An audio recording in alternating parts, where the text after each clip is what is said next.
Hola, bienvenidos y bienvenidas a este espacio llamado Espirales Formación Continua. Soy Rafael Guzmán y el día de hoy quiero compartir con ustedes un poco más acerca de temas relacionados con lo que son habilidades para enseñar a pensar. Recordemos que en Espirales buscamos ser un repositorio de temas o de contenido en torno al cual discutir sobre educación o bien otros ámbitos y en el cual podamos compartir un poco de nuestros aprendizajes o nuestras ideas en torno a ello. El día de hoy quiero compartir con ustedes eh, algunas ideas y algunos de los temas que se tocan en este libro tan interesante, que es de la autora Alan Jacobs, de la editorial Trillas. Creo que es la edición que tengo yo, es del 2021, y el libro se llama ¿Cómo pensar? Una guía de supervivencia para un mundo en desacuerdo. Particularmente, este libro, eh, digamos, sirve como una síntesis bastante interesante y bien escrita, muy, muy completa, por ponerlo de alguna forma, acerca de muchos temas que, si bien no son novedosos, nos ayudan a saber sobre qué podemos hacer para no caer en lo que es un sesgo cognitivo, en lo que son las distorsiones de información, en lo que es también el proceso como de polarización que se vive en muchos casos, ¿no? Incluso también a distinguir de manera racional qué información nos hace daño y cuál información es importante que podamos analizarla de forma, digamos, detenida. Particularmente, este libro toma y toca como varios temas que les invitaría a que podamos reflexionar, ¿no? A que podamos pensar y bueno, a que los puedan leer. Uno de ellos es el tema sobre los riesgos de pensar activamente. Aquí tendríamos una pregunta, ¿no? Podríamos hacernos una pregunta inmediata. ¿Existe algún tipo de consecuencia, algún tipo de factor negativo, si nosotros lo quisiéramos decir de esta manera, de el hecho de que nos detengamos o del hecho de que tengamos este proceso de apropiarnos, ¿no? Como de nuestro proceso de pensamiento? Esto que sería lo que se refiere el acto de pensar activamente. Activamente no como algo que solamente recibo, ¿no? Sino como algo que también proceso de manera voluntaria y de manera, digamos, consciente. Entonces, sería interesante hacernos esta primera pregunta. ¿Qué riesgos pueden existir, ¿no? De pensar activamente? Para el autor Alan Jacobs, uno de ellos es el tomar el riesgo de lo maneja de una forma interesante, ¿no? De perder nuestro lugar en el mundo. ¿Y a qué se refiere con esto? Plantea que el hecho de pensar y de pensar activamente, de hacer el proceso de realmente como dirigir a conciencia nuestro pensamiento, nos va a orillar a que muchas veces podamos desapegarnos, ¿no? de algunas personas, de algunas ideas, de algunos grupos que probablemente funcionan solamente como una caja, ¿no? Una caja de resonancia en donde se repite la misma información, se repiten los mismos discursos, se repiten todas las mismas ideas y en muchas ocasiones el acto de pensar activamente implicará el cuestionarnos, ¿no? Y el llegar a cuestionarnos ya de antemano implica el alejarnos un poco de este proceso de apropiación pasiva, ¿no? Que hacemos de todo lo que nos rodea, ¿no? De los discursos, de las ideas, de aquello que se encuentra alrededor de nosotros. Entonces, esto es un tema interesante, ¿no? Que sería importante como que nos hagamos esta pregunta.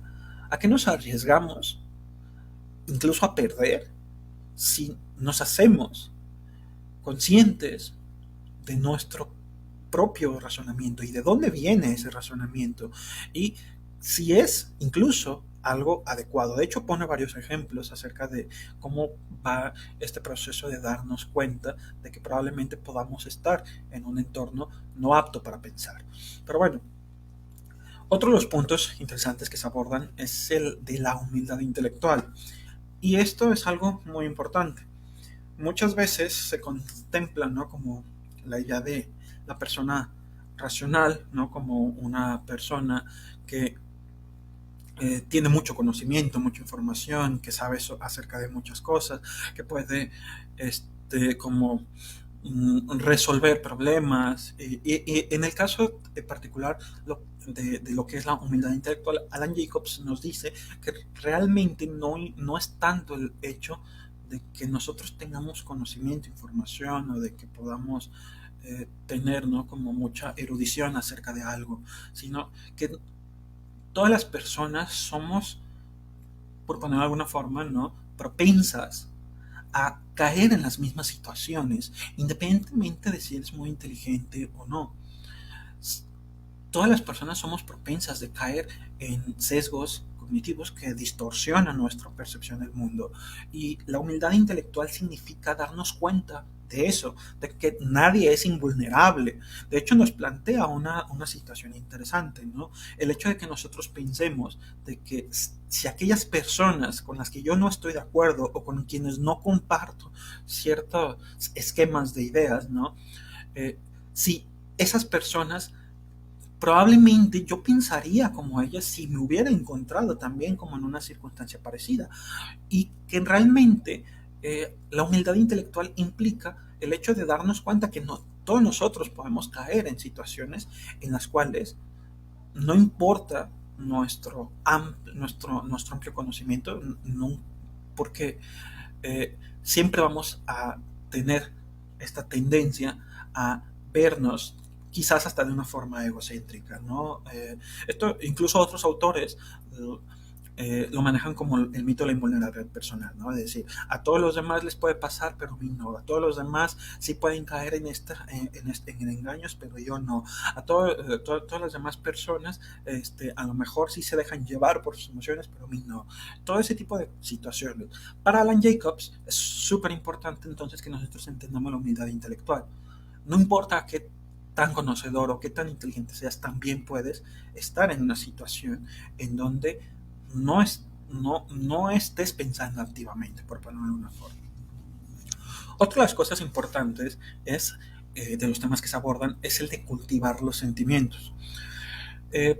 Para Alan Jacobs, que retoma mucho a algunos filósofos y algunos, particularmente como a John Stuart Mill, eh, plantean o plantea como la idea de que si nosotros seguimos pensando o seguimos eh, promoviendo la idea de que los sentimientos estorban en el acto de pensar, probablemente no podamos dirigir nuestro pensamiento hacia nada, porque son los sentimientos y las emociones los que nos orillan en primera instancia al movilizar nuestro pensamiento y nuestros recursos cognitivos hacia algo. En este sentido, Alan Jacobs nos plantea esto: cultivar los sentimientos es un acto racional.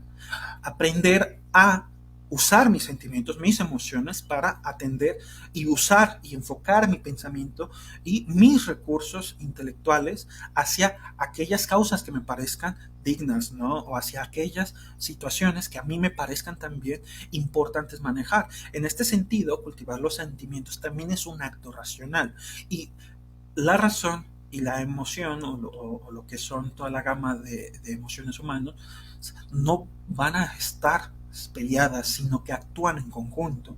Y de hecho, en muchas ocasiones nosotros solemos ser mucho más emocionales al tomar una decisión que realmente racionales. Por eso es importante que nosotros aprendamos a cultivar nuestros sentimientos desde un acto racional, saber identificarlos, saber hacia dónde me mueven, saber por qué me mueven hacia allá. Todo eso es importante. Otro de los puntos interesantes que nos plantea este libro tan interesante es el pensamiento de grupo. El pensamiento de grupo es un fenómeno que se ha estudiado mucho dentro de lo que es la psicología social. El pensamiento de grupo hace referencia a cuando tú te encuentras o si eres partícipe de una comunidad o bueno, de, o te encuentras rodeado de personas con las cuales convives mucho, con las cuales compartes muchas afinidades, ¿no? Compartes muchas cosas, solemos tener la tendencia a buscar por nuestra necesidad de pertenencia, precisamente a buscar el coincidir con otros. Y el pensamiento de grupo nos lleva a que en muchas ocasiones tratemos de ajustar nuestra propia forma de pensar a lo que las personas que me rodean o las personas con las que me siento identificado piensan. Entonces, esto es sumamente importante, pues, para que yo pueda, entre otras cosas, perdón, tuve como un pequeño corte, pero bueno, retomando lo que les decía, eh, esto se vuelve importantísimo pues para que nosotros podamos captar y que nosotros podemos llegar a estar participando en lo que son un pensamiento grupal cuando nos percibimos que muchas veces nos vemos más obligados a coincidir con el grupo solamente por no perder nuestra compatibilidad o afinidad hacia con ellos. Entonces, el pensamiento de grupo nos lleva a que muchas veces las personas que forman parte de, pues, de ese grupo de personas, pues actúen en conjunto, incluso a costa de la racionalidad individual, ¿no? En ese sentido. Entonces, es algo súper interesante también a tomar en cuenta. De hecho, esto nos lleva a uno de los temas que también plantea Jacobs, ¿no? Que es la diferencia entre comunidades y círculos íntimos. Para Jacobs, una comunidad es una serie de personas, bueno, o es una, pues, son personas particularmente que, con las cuales nos sentimos cómodos, pero no excesivamente cómodos. Lo voy a plantear de esta forma, ¿no? Cómodos en el sentido de que sentimos seguridad al compartir ideas, incluso si estas ideas no son afines. Cómodos en el sentido de que podemos saber que aún cuando existen discrepancias, estas personas nos van a ayudar a crecer y nos van a sostener incluso, ¿no? A diferencia de lo que son los círculos íntimos. En un círculo íntimo te ves rodeado por personas que presionan a sus miembros para que todos pues, tengan que pensar exactamente igual y hacer lo que lo que dentro del círculo se determina que es bueno o malo, ¿no? Entonces, un círculo íntimo no es una buena manera de, por ponerlo de alguna forma, ¿no? De poder hacer uso pues, de todos los recursos que tienen las personas dentro de ese espacio, porque nos lleva a que podamos, digamos, cometer excesos, abusos, entre otras cosas, ¿no? Es decir, un círculo íntimo nos lleva a sacrificar mi propia individualidad por la pertenencia a un espacio, incluso si ese espacio atenta contra mis propios valores, ¿no? En cambio, en una comunidad, puedes sentirte cómodo, puedes sentir que eres parte de un grupo de personas que, aún con las diferencias que puedan existir, no te van a juzgar, ¿no? Y que de hecho, algunos de los planteamientos es generar ciertas estructuras de reglas dentro de las propias comunidades que favorezcan eso, ¿no? ¿Cómo creamos? Ahí les haría yo otra pregunta, ¿no? Si nosotros, por ejemplo, en el caso de las aulas, en el caso de las escuelas, en el caso de los espacios educativos, ¿cómo promoveríamos no es la creación de círculos íntimos en donde pues todos tengan que pensar igual a costa pues de la exclusión del otro, ¿no? Sino qué tendríamos que hacer para crear las condiciones para que las personas se sientan seguras de estimular su propio pensamiento y también de aprender de los demás. ¿Qué cosas creen que podríamos hacer? ¿No? Esa es una idea. Si bien este libro no está enfocado en el ámbito educativo, a mí me gustaría retomar una de esas ideas, pues, para que podamos discutirlas también ahí. En sexto, otro de los temas que se abordan es el pensar como una actividad y no como un destino. Esto implicará que el acto de pensar en sí mismo ya sea lo que me incentive a hacerlo. Es decir, mientras yo trabajo en mejorar mi propio pensamiento, por ende, o por añadidura, por ponerlo de alguna forma, voy a pues tomar decisiones mejores, ¿no? O voy a poder ser más consciente y más responsable de aquello que hago, pero no verlo como un acto de decir, estoy pensando como con el fin de obtener esto, con el fin de obtener esto otro, ¿no? Sino por el mero ejercicio de hacer la actividad y de crearlo como una forma de ser en la persona y en las personas, ¿no? ¿cómo podemos orillar a que todos nosotros podamos ver en el acto de pensar ya algo en sí mismo atractivo, ¿no? Algo que nos permita también el poder mejorar o pulir nuestras propias habilidades de razonamiento, ¿no? Entonces, eso sería algo interesante a tomar en cuenta. En fin, el libro, como les comento, es un libro muy corto, de hecho tiene menos de 100, tiene como 110 páginas, que creo que les podría ser interesante. Al final del libro nos maneja una pequeña checklist que es como una síntesis de muchos de los temas que toca sobre el cómo pensar mejor. Les voy a compartir algunas de ellas y que van relacionadas con aspectos que hemos estado abordando. Uno es esperar un lapso de tiempo antes de responder a alguna provocación. Esto es bien importante. En una parte del libro habla precisamente de espaciar nuestro tiempo de toma de decisiones cuando hay algo que nos está generando, ¿no? Como una ira o como una emoción fuerte dentro de nosotros. ¿Por qué? Porque si nosotros respondemos de manera inmediata, probablemente lo respondamos no desde una base, no desde una base adecuada, ¿no? Sino lo respondamos a partir del calor del momento. Y muchas veces esto puede acarrear consecuencias negativas. Además, otro de los puntos importantes de esperar un lapso de tiempo es el hecho de que cuando tú actúas con un lapso de tiempo adecuado, incluso el autor plantea como incluso de 5 minutos después a esto, puedes elaborar mejor la idea o el argumento que tú quieres dar en el caso de que desees reaccionar, ¿no? Entonces, eso es importante. Esperar un tiempo. No tenemos ni estamos obligados a reaccionar con inmediatez, ¿no? Dos, hay que valorar el aprender antes de debatir, no hablar para vencer. Y esto es sumamente importante, sobre todo porque en muchas ocasiones se ve el debate como un ejercicio de imponerse hacia el otro, como un ejercicio de guerra, ¿no? Un ejercicio militar, ¿no? De vencer al otro. Incluso en una parte del libro el autor menciona sobre el poder de las metáforas que tienen, que el poder de las metáforas y cómo éstas impregnan nuestro actuar cotidiano. Pero es sumamente interesante, ¿no? Valorar el aprender. Yo prefiero aprender y estar dispuesto a aprender de la otra persona que puede incluso no tener ideas que sean compatibles con las mías, porque no tiene que ver el hecho de yo aceptar las ideas del otro, pero sí el hecho de poder ver qué del otro puedo yo usar para mejorar incluso a mi propio argumento, mejorar incluso a mi propia posición. El punto de aquí es no hablar con el objetivo de vencer, sino con el objetivo de aprender. Prefiero aprender para mejorar, ¿no? En este aspecto. 3. Evitar a las personas que solo provocan. Y esto lo pone sobre todo en ámbitos en línea y bueno, en espacios virtuales, ¿no? Muchas veces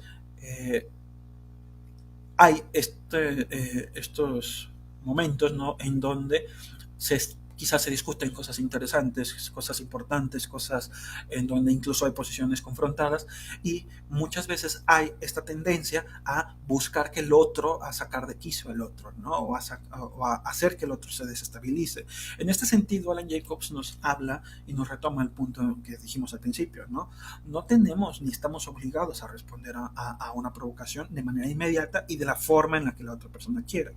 En este sentido, además, caer en la provocación o evitar caer en la provocación también impedirá que podamos prestar atención a aquellos argumentos y a aquellas personas que realmente tienen algo que decir, ¿no? Eso también es importante. Entonces, evitar a las personas que solamente se encuentran provocando. 4. No siempre tienes que responder a lo que todos responden para mostrar tu valía. Y esto hace referencia a lo que hablábamos del pensamiento de grupo o de lo que son los círculos íntimos, ¿no?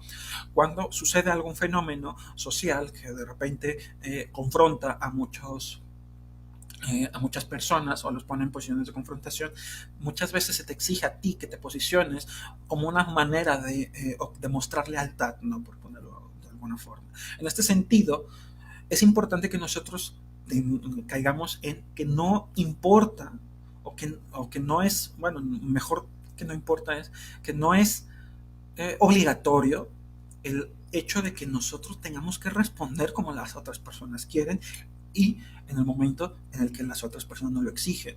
No siempre tenemos que mostrar eh, ni responder, ni ser complacientes para poder demostrar mi valía, ¿no? En ese sentido. Entonces, no siempre tenemos que reaccionar. De hecho, Alan Jacobs plantea, lo ideal sería no reaccionar hasta que tú estés seguro de querer reaccionar y hasta que tú sepas que lo que estás diciendo tiene una base fundamentada, ¿no? De hecho, hay un pasaje del libro que habla de eso, ¿no? El poder hablar para decir algo que se pueda sostener, no solamente hablar para complacer, ¿no? En ese aspecto. 5, y bueno, es que tiene que ver con esto mismo, si ustedes se perciben, si nos percibimos obligados a responder para demostrar nuestra sensatez o valía, entonces no somos parte de una comunidad, sino no somos parte de un círculo íntimo que te exige un pensamiento grupal que se ajuste a lo que un entorno social pues te pide para pertenecer, ¿no? Entonces, uno de los elementos que nos plantea Alan Jacobs es probablemente vas a perder amigos, probablemente vas a perder personas si decides pensar activamente. Entonces, rodéate de aquellas personas que no te exijan que tengas que pensar igual que ellos para sentir que el lazo es seguro, ¿no? O que tengas que hacer las cosas como te las solicitan, ¿no? Entonces, en este sentido, darnos cuenta de quiénes son personas valiosas, incluso aunque no estemos de acuerdo con ellas, pero que se vuelvan parte de una comunidad que te haga crecer, ¿no? Eso es algo interesante.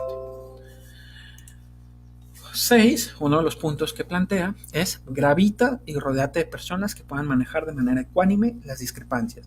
Es decir, si tú tienes posiciones confrontadas con otras personas, busca aquellas personas que te parezcan que su argumentación sea a través de un ejercicio de pensamiento activo, es decir, que sean lo más razonables posible y que además, en el caso de que exista alguna discrepancia, puedan hablar contigo y puedan compartir sus discrepancias desde una base de respeto, ¿no? De respeto y de tolerancia, eso es importante.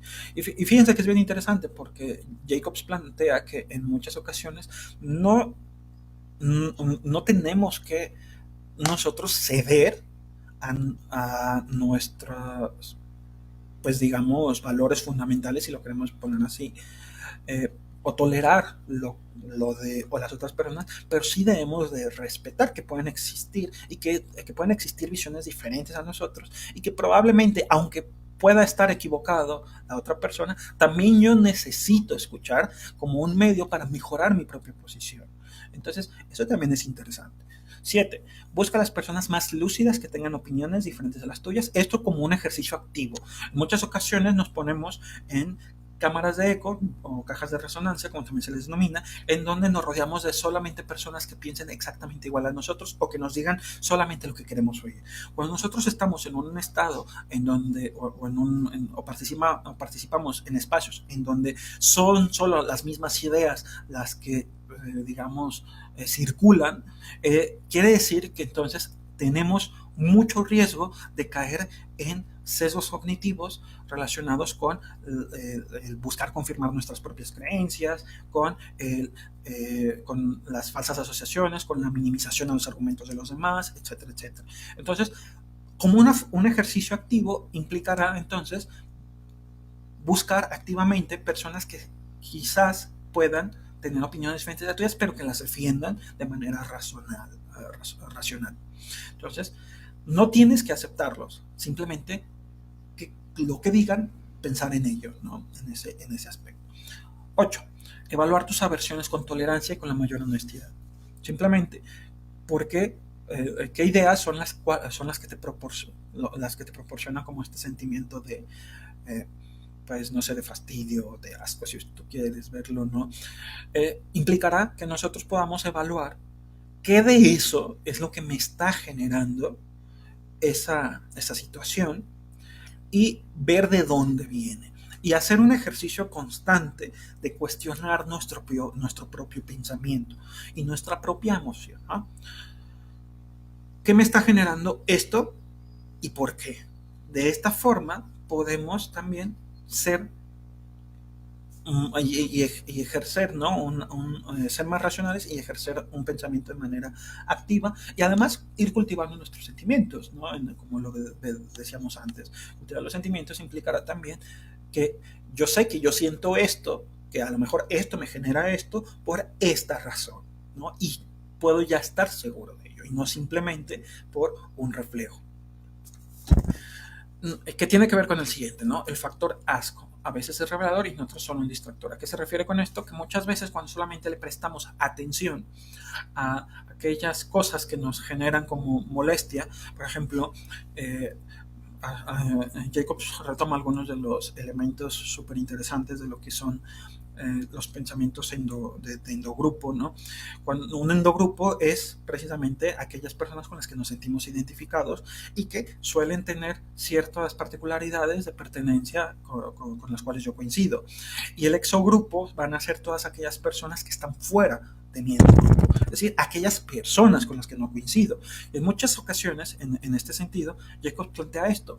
Muchas veces se busca castigar más al exogrupo, es decir, a aquellos que, y se hacen acciones directas de castigo hacia los exogrupos, aquellas personas con las que no coincido y que tal vez tengan cosas similares a mí, que realmente centrarme en las cosas importantes, ¿no? Centrarme en lo valioso. Entonces, eso es interesante también. Centrarme en aquello que quizás me aleja de otros, pero o centrarme en aquellas cosas que puedo hacer, más allá de castigar a quienes no piensan igual que yo, ¿no? Entonces, eso es interesante. Otro de los puntos importantes es mirar de cerca los discursos, las metáforas o los mitos, ¿no?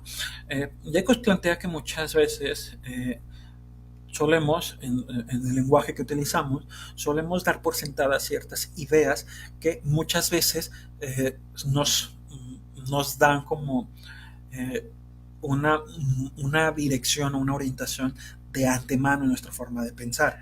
Por ejemplo, yo les ponía el ejemplo del debate, ¿no? Del debate de debatir para aprender y no para vencer. Y Jacobs plantea y lo retoma de un libro de George Lakoff, creo, Metáforas cotidianas, creo que se llama, en donde nos habla del cómo muchas veces el ver y el hablar y el usar los discursos en torno a, por ejemplo, el debate es una guerra, el debate es como imponer una posición o ganar algo. Esto nos lleva a que en nuestro actuar también reaccionemos desde esa lógica, ¿no?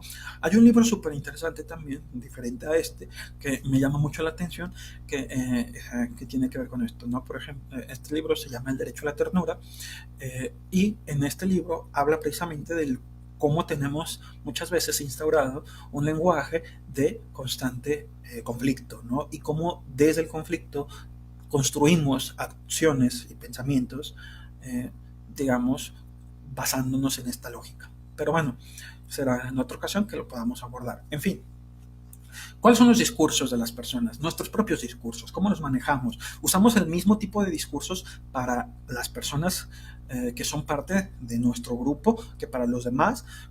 ¿Qué es aquello que estoy diciendo que me está orillando a actuar o que está dirigiendo mi actuar, ¿no? De cierta forma? Y también, ¿somos honestos respecto a la manera en la cual nosotros actuamos con las personas con las cuales coincidimos más que con las personas que no? Esto es súper interesante, ¿no? Porque implicará también ver si yo soy por ejemplo, ¿no? Si yo solamente actúo digamos, tolerante con las personas que tienen ideas similares a las mías, en ese sentido no puedo ser, no puedo ser como totalmente, no como no me gustaría como ponerlo como racional, pero también algo bien importante que nos plantea Jacobs es, a veces es importante el abrir y cerrar, ¿no? Abrir y cerrar el pensamiento. ¿Por qué nos dice esto, no? Nos dice que hay algunas ideas que es súper importante que prefiramos, que antes de preferir el ponerlas en consideración, es preferible ser solidarios con las otras personas. Lo voy a poner de esta manera, ¿no? si yo decido, ¿no? Como prestar atención a aquellas personas que, no sé, probablemente tengan una idea sobre cometer tal cosa, tal crimen o tal situación, debería de ser algo, considérense, entonces tal vez el tener esa apertura me lleve a también como tener digamos, estar tomando como decisiones erróneas o estar favoreciendo o promoviendo quizás visiones que puedan ser dañinas a largo plazo, ¿no? Entre otras cosas. Por este sentido, Jacobs nos plantea, no se trata de tener la mente abierta, porque de hecho, para él, una persona racional no es una persona que tiene la mente abierta todo el tiempo, sino que tiene una mente dirigida hacia las cosas que son importantes y que además es consciente de sus propios sesgos y de sus propias particularidades en su proceso de pensamiento. No tenemos que tener una mente abierta a todo, pero sí tenemos que poder escuchar y en los momentos en los que es importante escuchar y no escuchar en los momentos en los que es importante no hacerlo. Y poder distinguir esas dos cosas y cuáles son esos dos momentos nos va a ayudar muchísimo a mejorar nuestra capacidad de pensar, ¿no? Y bueno, 11. Intentar describir las posturas de otras personas en el lenguaje que ellas utilizan. Esto tiene que ver con el uso muy extendido de distorsionar los argumentos de otro. Esto implica que en muchas ocasiones aquellas ideas o digamos, aquellas ideas que están flotando a nuestro alrededor y que van en una pues confrontación con las nuestras, solemos usarlas y de repente como usarlas como algo quizás más pues solemos usarlas de manera irresponsable, es decir, las tomamos y las solemos distorsionar o ridiculizar al punto de que realmente los argumentos no son esos los que las personas las decían, ¿no? Las personas con las que no estamos de acuerdo. En este sentido, Jacobs plantea algo bien interesante, que es una forma diferente de hacer debate o una manera diferente de acercarnos a las ideas del otro. Más allá de pensar en el hecho de tratar de tomar las ideas de los demás desde nuestra propia visión de cómo son las ideas del otro, es buscar posicionarnos o hacer el ejercicio hipotético de tratar de vernos en la mente de la otra persona y de entender sus ideas desde la posición de la otra persona. En ese sentido implicará hacer uso de los argumentos y el lenguaje de la otra persona para poder saber qué es exactamente lo que nos está tratando de decir. Es decir, plantea un ejercicio hipotético de no responder a un argumento hasta que lo comprenda en su totalidad. Esto implicará, pues, buscar posicionarme en el argumento del otro, no desde la idea de la distorsión, sino desde la idea de la búsqueda por una comprensión profunda.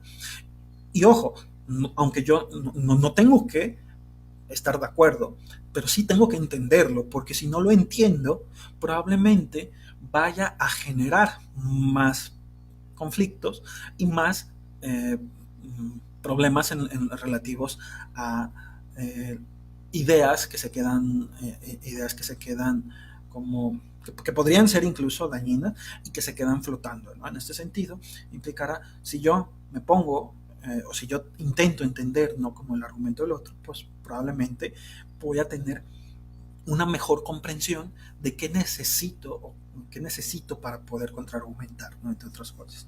En fin, y el punto 12, ser valientes. Para Jacobs, la valentía implicará arriesgarte a que probablemente vivamos las consecuencias de pensar. Ser valiente es arriesgarte entonces a que probablemente pierdas un espacio o diferentes espacios, por el hecho de cuestionar o por el hecho de tratar, ¿no? Como de ir más allá de los discursos que se manejan, ¿no? en esos espacios en donde vives o en donde participas. Entonces, ser valiente implicará buscar, digamos, la verdad, entre comillas, ¿no? Como un ejercicio y no como algo que se va a encontrar. Esa aparte de lo que se refería cuando hablábamos de pensar mejor como un ejercicio, no con un fin, porque probablemente no la vayamos a encontrar y probablemente no vaya a ser algo que nos vaya a hacer eh, accesible, pero el hecho de buscarla y el hecho de arriesgarnos a ser valiente en ello nos va a traer una mayor comprensión y una mayor, además, efectividad al momento de querer intervenir o tomar decisiones en este mundo, ¿no? En esta sociedad que nos rodea. Entonces, les invito a leer con atención el libro, que espero que les haya llamado la atención. Y bueno, como parte de mi trabajo también es ser educador, les invito también qué puedo hacer, qué podríamos hacer para implementar algunas de estas ideas en los ámbitos de las aulas de la educación, ¿no? Nos vemos, espero que estén muy bien.